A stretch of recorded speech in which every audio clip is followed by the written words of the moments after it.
Think you've seen all the vampire movies you need? Wrong. The 2024 Nosferatu is totally worth your time. Join me today to learn why.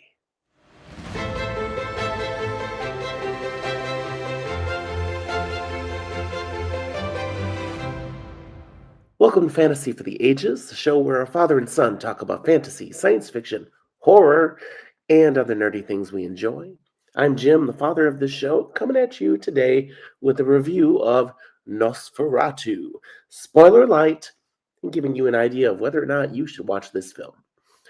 If you enjoy this, don't forget to give us a thumbs up and subscribe to our channel if you haven't done so.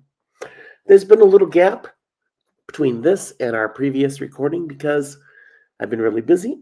I was on vacation, and now I'm sick, allergies, something. So it's going to impact how this comes through, and I'm going to try to keep this short. But I've really missed you guys.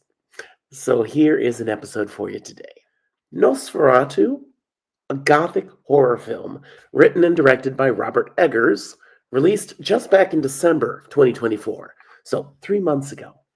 The movie is a remake of the classic black and white silent picture from 1922, Nosferatu, A Symphony of Horror, which you can actually still find for free here on YouTube. Just do a little searching.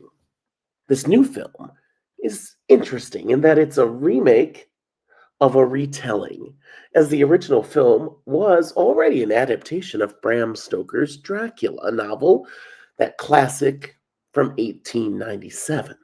Those of you who have read that classic novel or seen the original Universal Pictures screen adaptation, Dracula, from 1931, you'll find many similar beats in this newest Nosferatu film.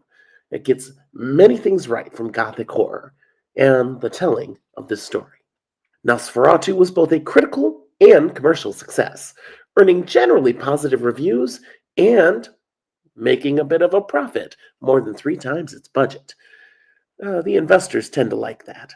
It also attracted some Oscar nods, garnering 4 nominations, no wins. It's a tough crowd. All of the nominations were on the production side of the film, and it shows. Here's my spoiler-lite summary. Count Orlok has decided to relocate from his Eastern European domicile to greener pastures, that of a German village.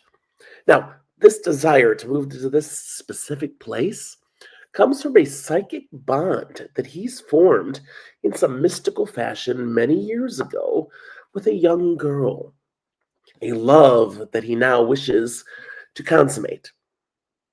Yeah, that's as ooky as it sounds. The deal is secured by an agent of a real estate company, basically, a finance business. This agent is sent to the Count in Transylvania. And the agent, well, who gets sent is not a coincidence because it's the relatively new husband of that young woman Orlok is after. Now, Orlok's got his fingers in a lot of things going on here. Well, this expedition goes horribly wrong for this young man, but he does accomplish the primary purpose, and that is the sale of property. And Orlok has a new place to head for. Orlok relocates by ship, an experience that goes quite badly for the sailors as it becomes a plague ship. From there, things begin spiraling out of control in this German town. The one voice with possible answers is a discredited scientist who people turn to when all hope seems lost. But the answers he holds may be worse than the problem.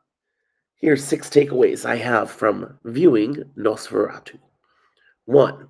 I'm certainly a fan of gothic horror, as well as vampire fiction. This movie, it hit all the right notes for me with this genre. It was deeply satisfying. Even better, while getting the creep factor spot on, the film is enhanced by spectacular cinematography and solid special effects, none of which overshadows the narrative. It just emphasizes it even more. Number 2, Lily Rose Depp plays the female lead. It's my first time discovering her in a film. She's the daughter of actor Johnny Depp, and she's clearly inherited his acting chops and may be on track to surpass him in depth and quality. She's got a body of work out there, a bunch of independent films, and now she's moved into some mainstream, and this is really her biggest film to date. It's a really well done performance. Number three, Bill Skarsgård turns in another incredible performance as a character that looks nothing like him. He portrays the horrific and terrifying Count Orlok. Bill continues to thrive in this dark horror genre. Previous appearances of this ilk that I've enjoyed include Hemlock Grove, a series where I first discovered him, and he did actually look like himself most of the time.